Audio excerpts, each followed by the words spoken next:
Moving on to other global news stories, according to the state media, Saudi Arabia will allow up to 1 million people to join the Hajj pilgrimage this year. And this is extremely welcoming for participants from outside the kingdom after 2 years of tight COVID-19 restrictions. As per a statement by the Ministry of Hajj and Umrah, the pilgrims to Mecca should be under the age of 65 this year.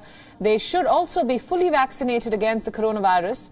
It also added that participants from abroad will be allowed this year, provided they present a negative COVID report and observe the health protocol. Last year, Saudi Arabia limited the annual Hajj, which is one of Islam's 5 main pillars, to just 60,000 domestic participants. In 2020, the restrictions were even more severe, as only pilgrims between the age of 20 and 50 were allowed to participate. People were expected to register online, and the preference was given to those who were first-time participants that year. The Hajj was limited to only 10,000 participants. These numbers were then significantly lower than the pre-pandemic number of 2.5 million pilgrims previously.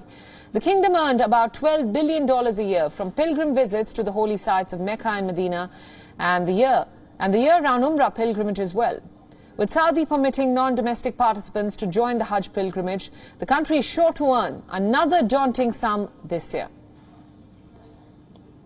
Slovakia has sent military aid to Ukraine by delivering Russian-made S-300 air defense systems. In a bid to assist the Ukrainian army resist the invasion, this comes a day after NATO alliance vowed to increase military support to Ukraine. Taking to Facebook, the Slovak Prime Minister Eduard Heger said that sending the defense system does not mean that Slovakia has joined the armed conflict in Ukraine. He further said that the military assistance was on the request of Ukraine. This will be the first time a country has sent an air defense system to the country. Earlier, Slovakia had promised to provide Ukraine the defense system only if the country received a substitute to avoid a security gap in the NATO alliance. Slovakia's president said that his country's security has also been met through this move. US President Joe Biden hailed the decision and has promised to deploy a Patriot missile system to replace it. This will be the 4th Patriot system in Slovakia. Out of the other 3, 2 were provided by Germany and 1 by the Dutch.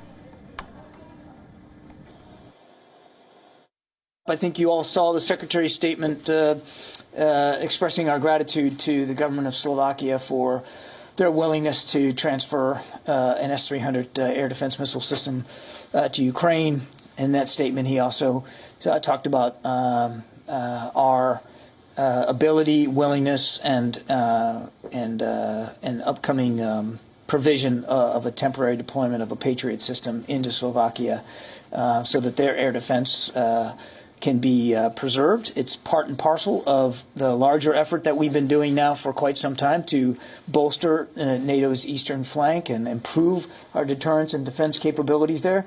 This is a temporary deployment of a Patriot system while we continue to consult and talk to the Slovakian government about more longer-term solutions.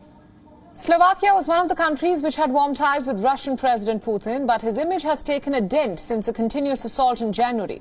Before the war, only around 45% believed that Russia was responsible for the war, while it increased to nearly 62% today after the invasion. Last month, the government allowed the presence of more than 2,000 NATO service personnel in Slovakia, which comprises a mix of Czech, Dutch, Polish, Slovenian, American and German soldiers. Beyond World is One is now available in your country. Download the app now and get all the news updates on the move.